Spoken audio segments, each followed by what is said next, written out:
Bienvenidos, bienvenidos a un programa más en este proyecto llamado Estados Unidos, México, Mundo. Estados Unidos, México, Mundo, tratando de entender el mundo en el que vivimos y con la idea de cambiar el mundo para producir un mundo nuevo, un mundo mejor para todos. Es un proyecto de información, renovación, transformación. Llevamos tres líneas de temas: vivir en Estados Unidos, el México de Morena y un mundo nuevo. Pero los tres los estamos tratando de conjugar porque están relacionados. Empezamos entonces narrando, viendo un resumen de la historia de México. Nos encontramos en la segunda transformación llamada La Reforma. Ya abarcamos varios programas sobre el personaje importantísimo en la historia mexicana, Benito Juárez García. Y ahora vamos, a partir de este programa, a empezar a hablar de otro personaje también importante en la historia de México llamado Porfirio Díaz Mori. Y se vincula otro concepto a este personaje llamado el porfiriato. Así es que vamos a emprender, yo pensaría que unos mínimo tres programas los vamos a dedicar para hablar de Porfirio Díaz Mori. Este es el primero. Siempre recordando que estamos tratando de rescatar la esencia de la historia de México para vincularla al México de Morena, al México actual, para ver si hay algún vínculo. Obviamente lo hay, pero hay que entenderlo claramente para ver de qué manera puede encajar este gobierno de la Cuarta Transformación en todo lo que es la historia de México, si es un invento nuevo, si es algo que ha venido corriendo desde el inicio del México independiente, para poder entenderlo mejor y, ¿por qué no?, sumarnos para ir aumentando la participación democrática y trabajar todos juntos para un México mejor. Así es que esa es la idea de estos programas, de este proyecto. Así es que vamos a iniciar hoy con este personaje llamado Porfirio Díaz, un tanto controversial. Así es que vamos a estar abarcando puntos importantes sobre este personaje. Recientemente me encontré por ahí con una persona que comparte información. Más adelante les hablaré de él. La verdad, me ayudó muchísimo a traer más equilibrio, porque al manejar la historia, el equilibrio es importantísimo. Así es que le agradezco. Ya después les estaré hablando de esta persona.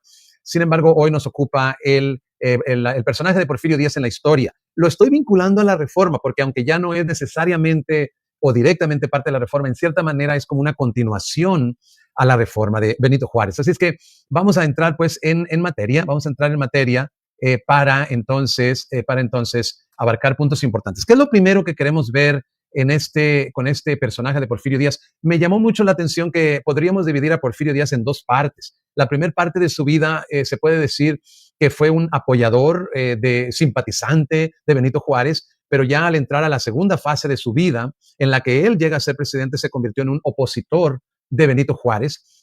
Así que es importante ver como estas dos fases de este personaje. Yo lo pude percibir, estoy seguro que muchos ya lo sabían, algunos lo entenderán por primera vez. Pero en fin, vamos a hablar de este personaje entonces, de seminarista a estudiante de leyes a general. Así le he nombrado esta primera parte de la vida de Porfirio Díaz Mori, de seminarista a estudiante de leyes a general. Díaz nació el 15 de septiembre de 1830 en Oaxaca, hijo de José Faustino Díaz, ojalatero descendiente de españoles, y de la India mixteca Patrona Mori, originarios de la Mixteca, quienes tenían el mesón de la Soledad. Un negocio tiene que ser un negocio donde vendían seguramente comida, mesón. Su padre, profundamente católico, cambió su nombre por José de la Cruz cuando visitó el traje monacal de los terceros de San Francisco, pero murió de cólera morbus el 18 de octubre de 1833, y su madre se hizo cargo de la familia y del mesón. Tenía obviamente 3 años Porfirio cuando muere su padre. Sabía español y latín. En 1843 ingresó al seminario por consejo del respetado liberal Marcos Pérez, y habiendo sido impresionado por la personalidad de Benito Juárez, gobernador de Oaxaca, abandonó la carrera eclesiástica e inició estudios de leyes, en donde fue alumno de profesores distinguidos como el propio Juárez, Manuel Dublán y Manuel Iturribarría, y tuvo como codiscípulo a Matías Romero. Asimismo, asistió a una cátedra de estrategia y táctica creada por Benito Juárez e impartida por el teniente coronel Ignacio Uría. Empieza entonces, esta es la vida de Porfirio Díaz Mori, empieza, aquí seguimos. Quiebra el mesón y su familia se traslada al solar del Toronjo, del barrio de los Alzados en la misma Oaxaca. Su madre se hizo hilandera de hilos y tejedora de puntas de rebozo. Porfirio, el hijo mayor, comienza a trabajar en varios oficios como zapatero, carpintero y armero para ayudar a la manutención de la casa. En 1846, con 16 años, al estallar la guerra contra Estados Unidos, imagínese usted lo importante que es ubicar a los personajes con los hechos históricos. Este muchacho de 16 años está viviendo cuando estalla la guerra contra Estados Unidos. Se inició en la vida militar, fíjese, lo inspiró para defender a la patria. Se inicia en la vida militar, aunque no participó en hechos de armas. A los 19 años era ya auxiliar de la cátedra de latín, sostenía sus estudios trabajando como bibliotecario. Juárez lo incorpora a la masonería, imagínese usted, y a su grupo político. Más tarde llegó a ser profesor interino de las cátedras de Derecho Natural y de Gentes. No obtuvo el título de abogado porque en 1854, cuando se preparaba su examen profesional, o cuando preparaba su examen profesional, fue clausurado el instituto con motivo de ¿qué? De la revolución de Ayutla por órdenes del presidente Antonio López de Santa Anna, y fueron encarcelados algunos de sus profesores, entre ellos Marcos Pérez, su protector. Pues ahí tiene la vida de este joven que prácticamente se está vinculado a los procesos del país, está vinculado a Benito Juárez y a otros liberales, que eso es importante.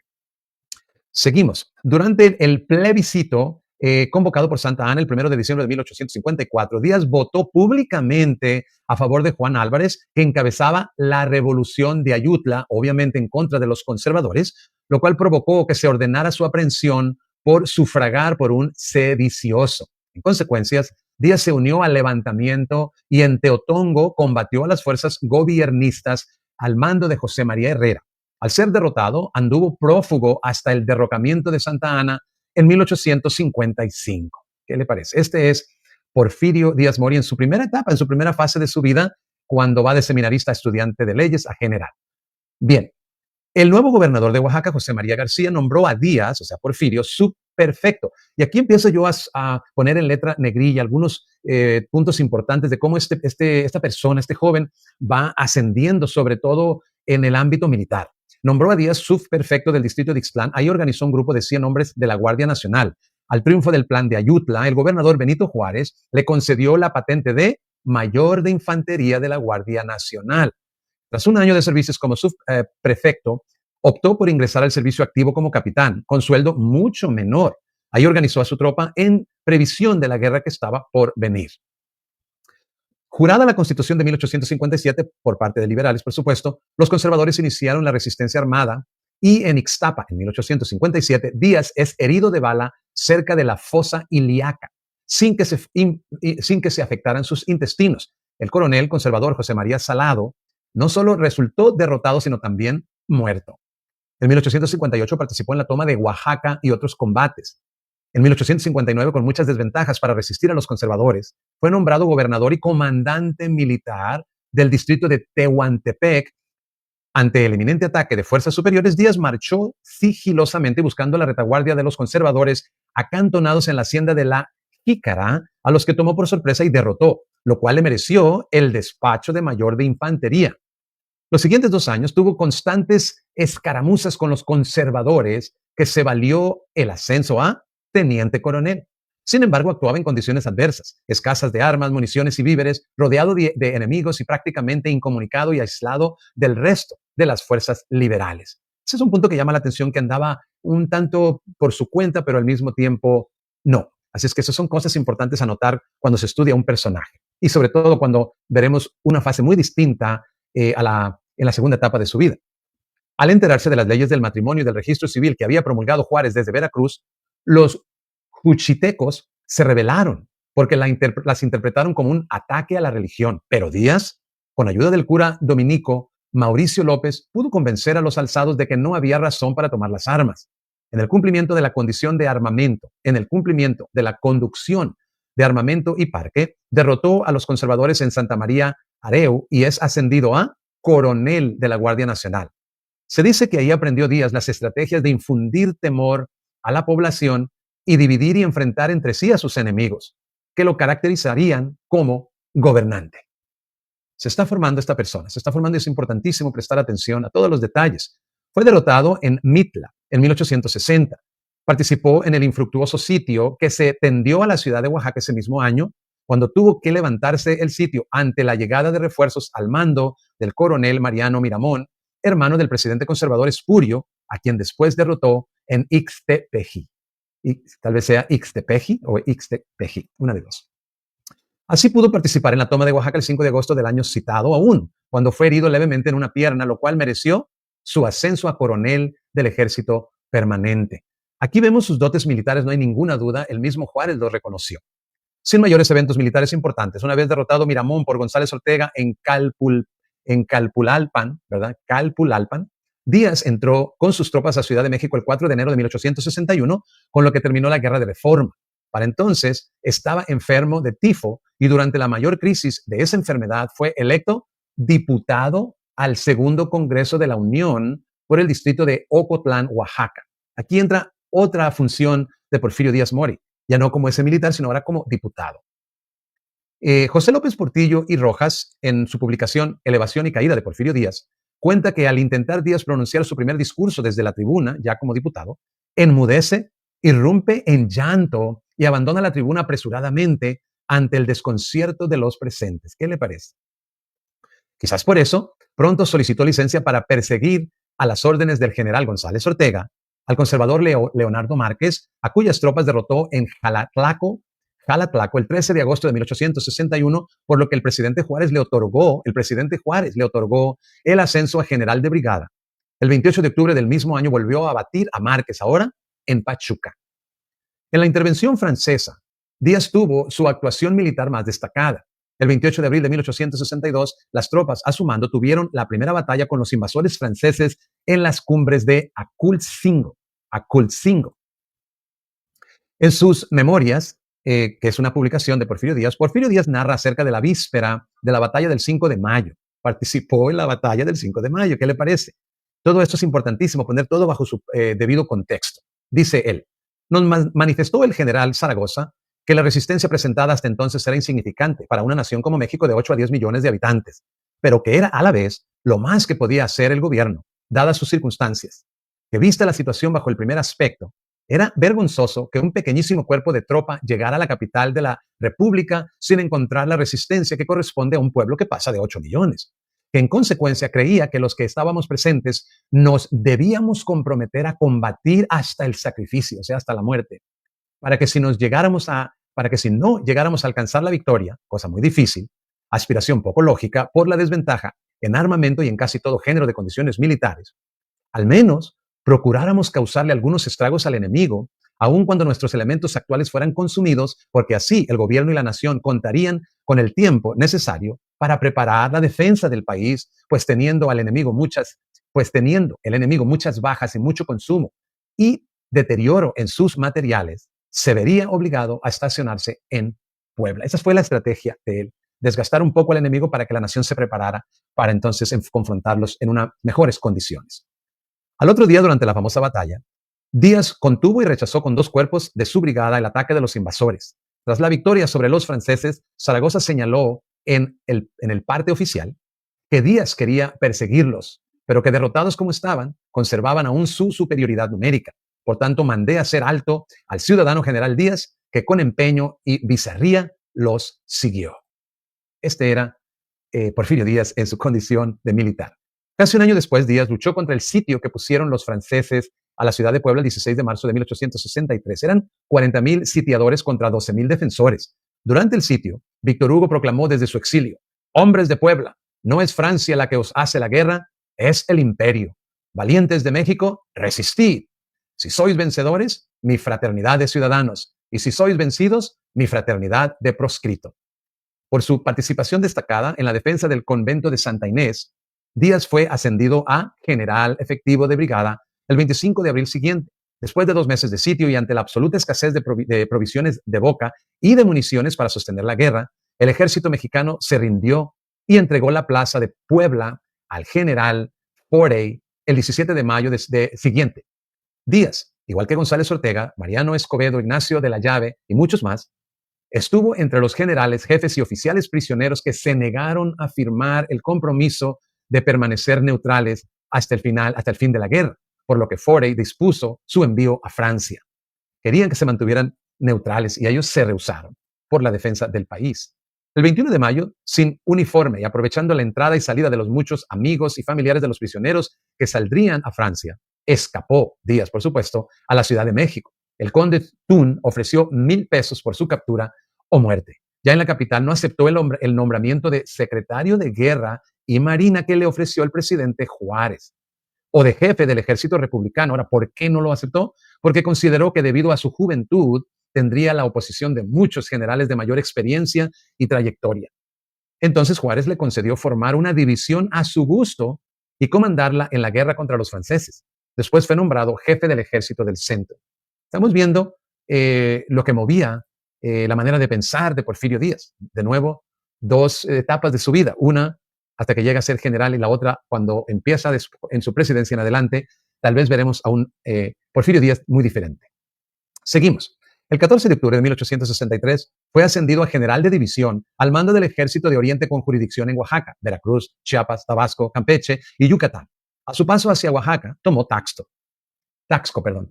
Sí, en la ciudad de Oaxaca asumió temporalmente la gubernatura. Entonces recibió una carta de Juan Pablo Franco, prefecto político del estado de Oaxaca, por nombramiento de Maximiliano. ¿Qué le parece a usted? Para que se uniera al imperio conservador al mando de sus tropas, o sea, unirse a los opositores. Desde luego, la propuesta fue rechazada por Díaz y puesto en prisión el mensajero, que había sido Manuel Dublán. Una proposición similar le fue hecha por el general José López Uraga, quien se había pasado al lado de los imperialistas. La contestación fue terminante. Ni por mí, ni por el distinguido personal del ejército, ni por los pueblos todos de esta extensa parte de la República, se puede creer en la posibilidad de un avenimiento con la invasión extranjera, resueltos como estamos a combatir sin tregua, a vencer o morir en la demanda por legar a la generación que nos reemplace la misma República libre y soberana que heredamos de nuestros padres. Este era Porfirio Díaz Mori. El 15 de enero de 1865, el mariscal Bizaine, con 9,000 franceses y 1,000 conservadores, puso sitio a la ciudad de Oaxaca. En la noche del 8 de febrero siguiente, Díaz rindió personalmente la plaza al mariscal francés, quien en un principio creyó que se unía a los imperialistas. Pasó más de 7 meses como prisionero en un convento, del cual escapó por las azoteas el 20 de septiembre siguiente. En la hacienda La Providencia, se reunió con el general Juan Álvarez, quien lo apoyó a su paso por el estado de Guerrero. Después de algunas escaramuzas y combates ya en territorio oaxaqueño, el presidente Juárez lo restituyó en su cargo al frente del Ejército de Oriente el 12 de noviembre siguiente. Dese cuenta de la relación Juárez-Díaz aquí, muy importante, hasta que obviamente se convirtió en un opositor de Juárez más adelante en su vida. Ya veremos eso, sobre todo en los próximos programas. Durante 1866 continuó realizando operaciones militares para hostilizar a los invasores franceses y a sus seguidores. Hay que entender aquí que hubo prácticamente la invasión francesa. Están en México estos invasores, con Maximiliano, por supuesto, y algunos mexicanos conservadores se unieron a los imperialistas y estaban en contra de Juárez y su gobierno, en otras palabras, de los liberales. A los invasores franceses y a sus seguidores. A partir de la batalla de Miahuatlán, la balanza comenzó a inclinarse a favor de los republicanos mexicanos. Díaz ordenaba el fusilamiento de los jefes y oficiales mexicanos de mayor graduación, que sirviendo a los franceses cayeran prisioneros. Decía, cita, porque desgraciadamente el corazón humano se guía del miedo más que de otros sentimientos, y cuando era preciso influir eficazmente en el ánimo del enemigo para desmoralizarlo, se hacían indispensables actos ejemplares de rigor y energía, aun cuando después tuvieran que lamentarse. Cuenta en sus memorias. En una ocasión, él mismo dio muerte con su sable, a uno de los traidores mexicanos. No actuaba de la misma manera con los extranjeros, porque a ellos no los consideraba traidores a su patria, y el no ajusticiarlos le permitía el canje de prisioneros. El 18 de octubre del mismo año derrotó a los invasores en el paraje llamado La Carbonera, cuyo saldo fue de unos 700 prisioneros, cañones, carabinas y municiones tomadas al enemigo. Esta victoria sobre los franceses provocó que, desmoralizados, rindieran la plaza de Oaxaca a Díaz el 31 de octubre siguiente.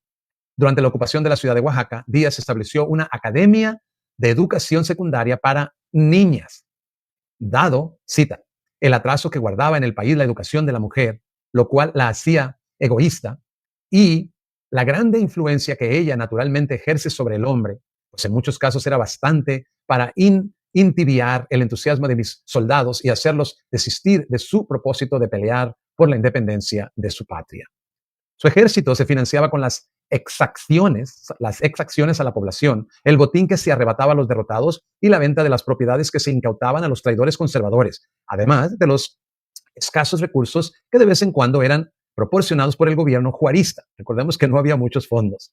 En cuanto al armamento y municiones, además de los que eran quitados al enemigo y los particulares que los habían recibido de los franceses, el propio Díaz se encargaba de fabricar cañones y parque para los mismos.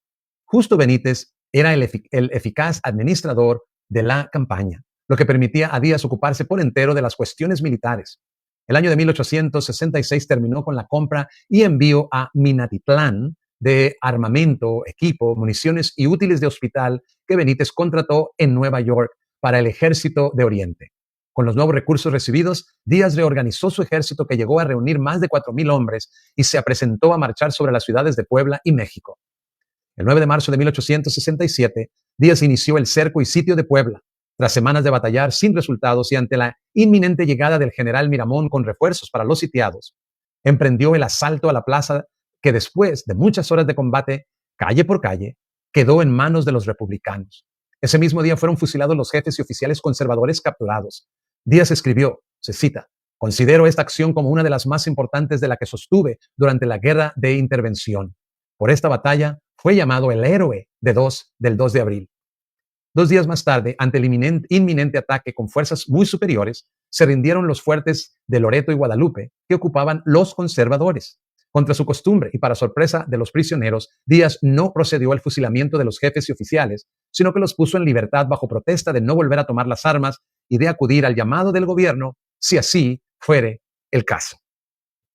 Los días siguientes, Díaz persiguió a Leonardo Márquez y tuvo enfrentamientos con húngaros y polacos en la hacienda de San Diego Notario y en la de San Lorenzo. Uno se pregunta, ¿qué estaban haciendo húngaros y polacos en México, no? Bueno, fue la invasión francesa. El 10 de abril lo derrotó en el camino de Calpulalpan, Calpulalpan y Texcoco. El 13 de abril siguiente inició el sitio de la Ciudad de México, a donde se había refugiado Márquez. Aclarar acá que él no era el único ejército, brigada que luchaba, habían otros, pero sin lugar a dudas jugó un papel importantísimo en la defensa de México. Hablamos de Porfirio Díaz, por supuesto. El padre Fisher, quien se ostentaba como confesor de Maximiliano, propuso a Díaz que entregara la capital a cambio de que se permitiera al sedicente, se le permitiera al sedicente emperador abandonar el país. La princesa Salm y Nicolás de la Portilla, que se decía secretario de guerra, también le propusieron a Díaz unir fuerzas y juntos encabezar un gobierno distinto al de Juárez. Mire qué propuesta le están haciendo a Díaz. Y al de Maximiliano. Querían unirse para formar un gobierno distinto al de Juárez y al de Maximiliano, en otras palabras, que se rebelara. El general Oarán ofreció inclusive entregar a Márquez con tal de salvarse. Díaz relata en sus memorias que el mismo mariscal Bizaine propuso rendir las ciudades que aún ocupaba y entregarle a Maximiliano, Miramón, Mejía y demás traidores, así como venderle fusiles, cápsulas, cañones y pólvora. Al caer la ciudad de Querétaro en manos de los juaristas y ser aprendido Maximiliano, los soldados austriacos ofrecieron ser neutrales ya en la lucha. Ese mismo día 15 de mayo, Díaz se casó, imagínense, en media guerra, mediante su apoderado Juan de Mata Vázquez. ¿Con quién? Con su sobrina Delfina Ortega Díaz, hija de su hermana Manuela, con quien procreó 7 hijos, pero solo 2 sobrevivieron. Estamos ya próximos a terminar. El 9 de junio, el general Márquez intentó salir de la Ciudad de México por La Piedad, pero fue rechazado con grandes pérdidas para los monárquicos.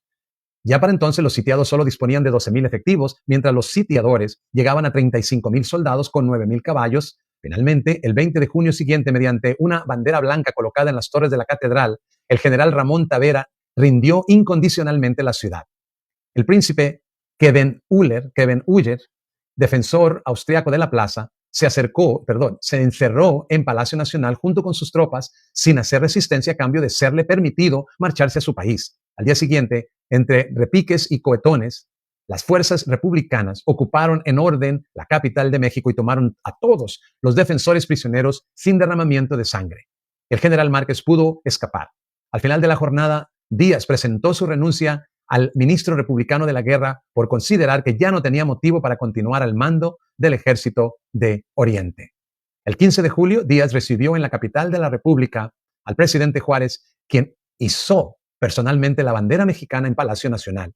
Después rindió cuentas de la campaña a su cargo, cuyo superávit alcanzó la suma de 800,222,091. Creo que más bien sería 800,222,91. A pesar de haberse cargado a su cuenta el pago de la escolta de Juárez y de algunos empleados públicos, entregada a la plaza, fue nombrado jefe de la División de Oriente con sede en Tehuacán. Para entonces, su prestigio de militar heroico y honrado se había acrecentado a nivel nacional.